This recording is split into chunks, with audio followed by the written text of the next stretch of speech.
Hola de nuevo. Bueno, hoy vengo a hablar de los endofenotipos de autismo, ¿no? Bien, es muy frecuente encontrar pues que diagnóstico de autismo realizado por profesionales que no tienen competencia para hacerlo, ¿no? ¿Eh? Psicólogos generales, logopedas, médicos generales. Y esos diagnósticos pues se hacen normalmente a ojo con cubero. Es decir, básicamente hace cuestionarios, preguntas. Incluso yo he visto diagnósticos de niños de autismo con un cuestionario hecho a los padres. Claro, el problema de los cuestionarios es que en un cuestionario te pueden decir lo que ellos quieran, ¿no? Y pues ya sabéis que hay cantidad de vídeos en las redes sociales de autistas autodiagnosticados, ¿no? Que convierten el autismo en un buen negocio, haciendo canales y ganando dinero, ¿no? Bueno, entonces aquí lo que vamos a hablar es de una prueba objetiva, ¿vale? Una prueba objetiva que es el mapeo cerebral, ¿no? Bueno, el mapeo cerebral, el QEG, no es más que un electroencefalograma cuantitativo. ¿Qué significa eso? Pues que hacemos, igual que en un electroencefalograma, medición de las ondas cerebrales, ¿eh? de las ondas que ya sabemos que existen, las delta, teta, en fin, las normales, por ahí está explicado. Eso se digitaliza y se transforma en datos numéricos. Se hacen operaciones complejas, de de Fourier, etcétera, en fin. Se hace una serie de cálculos que hace el ordenador, evidentemente, para transformar en datos numéricos que nos reflejan tanto la frecuencia como la amplitud de las ondas, ¿no? Y el QEG, lo interesante es que después va a hacer una comparación con base de datos normativa. Es decir, va a comparar, yo mido tus ondas, por ejemplo, alfa, y las voy a comparar con una base de datos de las personas de tu edad, para saber si esas ondas alfa que tú tienes están por encima o por debajo de la media. Y me va a sacar este mapa que vemos aquí, ¿vale? Aquí hay una escala de colores que te dice si está en la media o las desviaciones tipos que está por encima o por debajo de la media. Entonces aquí, por ejemplo, pues vemos claramente cómo hay la onda beta alta, tanto en el temporal izquierdo como en el derecho, están elevadas, ¿no? Bueno, esto es un informe extenso, ¿vale? Suele tener unos 25 folios. El informe no el que tú haces, sino los datos que los procesa. ¿Con qué se procesa? Pues el programa que más se usa es NeuroEye, ¿no? Que es el mejor programa que hay. Es caro, pero es el mejor programa que hay, ¿no? Entonces, bueno, pues lo procesamos y me va a decir las ondas. Primero me la va a dar en valor absoluto, es decir, comparados con la media, en valor relativo comparado con tu propia media. Y también me va a medir la coherencia, me va a medir la simetría, en fin, me va a dar muchos datos. Bueno, no me meterme en un QEG, pues ya está explicado, ¿no? Entonces, en base a estos mapeos cerebrales, se han estudiado autistas, hay muchas investigaciones, yo no voy a poner aquí todos los autores que han investigado esto, pero digamos que hay bastante evidencia ya. Y se han encontrado una serie de endofenotipos, es decir, de perfiles característicos a nivel electroencefalográfico de las personas autistas, ¿no? Este primero que vemos es el eje paroxístico, que suele aparecer el 35-40% de los autistas. Como veis, es un porcentaje bajo, por eso hay que tener mucho cuidado, que esto no es una prueba diagnóstica, ¿eh? Esto te puede, digamos, dar información de cómo funciona el cerebro. Cuando no aparece esto, vemos que la normalidad normalmente está en el lóbulo temporal izquierdo, aquí, ¿vale? En el temporal izquierdo. Como está en el temporal izquierdo, pues sabemos que ahí está el área de Broca, el área de Wernicke, es decir, toda la que procesa el lenguaje. Por tanto, van a ser cuadros donde aparece una afectación del lenguaje, sobre todo, y del habla, ¿no? Tanto a la hora del habla expresiva como comprensiva, ¿no? A la hora de entender lo que está pasando, ¿no? Y este sería lo que aparecería, digamos, en el registro. Como veis, en un momento dado se dispara todo esto y aparece este tipo de perfil característico, ¿no? Bueno, estos gráficos se los he pillado a Rubén Pérez Elvira, de NESA, de un curso que él dio. Y bueno, para no buscar yo, pues ya los tengo. Pero son suyos, ¿eh? A cada uno lo que le corresponde sus méritos. Y esto lo ha sacado él no sé dónde, pero es suyo. Bueno, este y los demás, ¿eh? Bien, este sería el primero. Vámonos con el segundo, el ritmo mu, ¿no? El ritmo mu va a aparecer en regiones centrales, en la parte, digamos, de aquí de la cabeza, ¿eh? la zona central, que estaría en CZ, C4, es decir, toda la parte de lo que sería la corteza sensorio-motora, ¿no? Bien, esto, cuando aparece este ritmo mu en estas regiones centrales, normalmente lo que ocurre es que la neurona espejo de los lóbulos frontales no están activas. Ya sabéis que se asocia mucho la neurona espejo a la empatía, a la capacidad de comprender al otro y demás, ¿no? Habría mucho que hablar de ese tema, pero bueno, lo dejamos ahí, ¿no? ¿Eso qué significaría? Pues que estas personas, estos autistas, van a tener dificultad en comprender el lenguaje y la comunicación no verbal sobre todo, con lo cual le va a dar mucho problema de comunicación. No se va a poder comunicar bien, porque no entienden, Ten en cuenta que el 80% de la comunicación es no verbal, O sea, entonces no entiende lo que está pasando.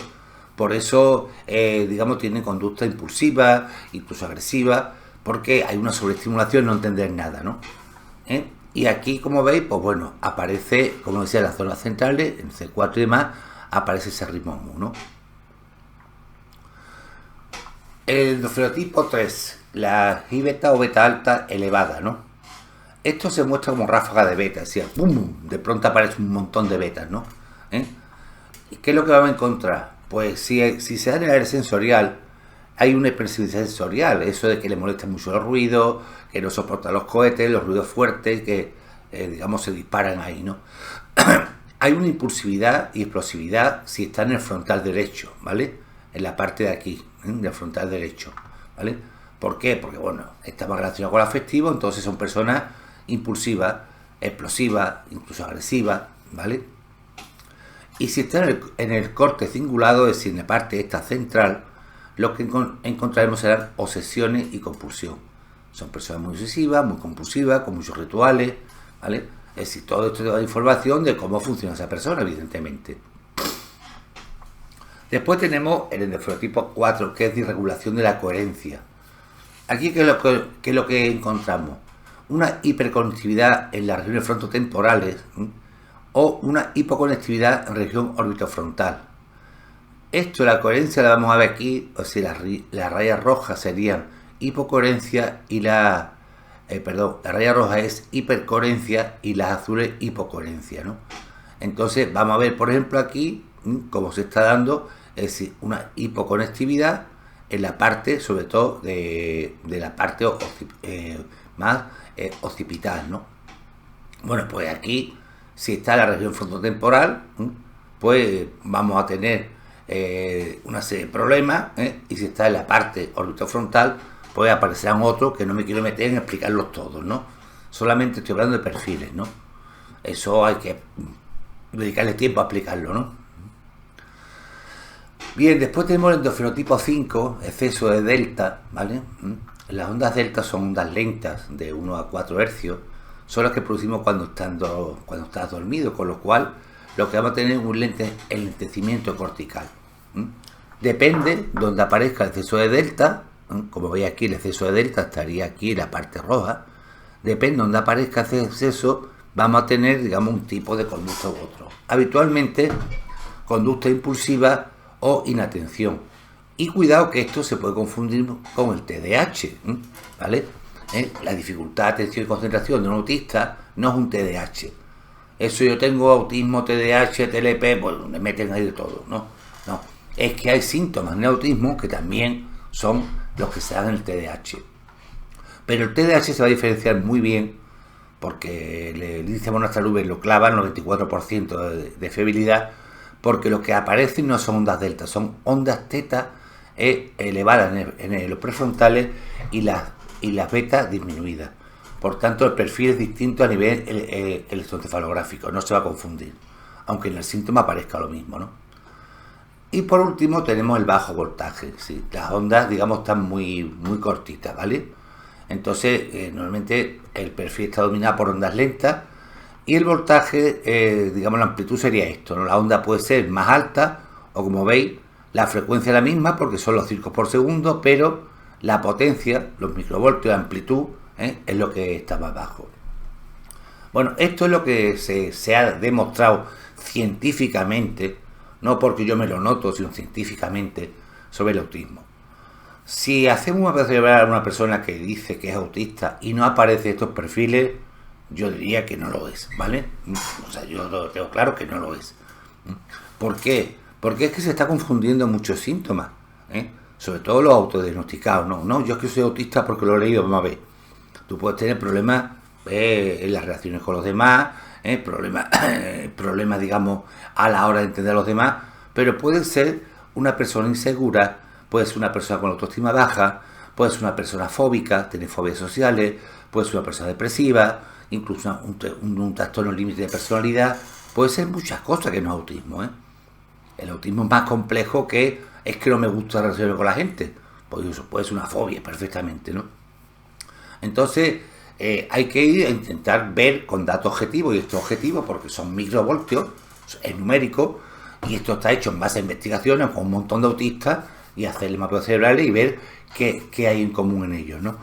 Entonces, no, como ya decía antes, no es un diagnóstico diferencial, pero sí es un tipo de prueba que te indica cómo funciona el cerebro. Si no funciona así, pues no es el funcionamiento normal del autista. Ten en cuenta que el autismo, al fin y al cabo, está descrito en la DSM-5, en la CIE-10 y la 11 por síntomas, ¿no?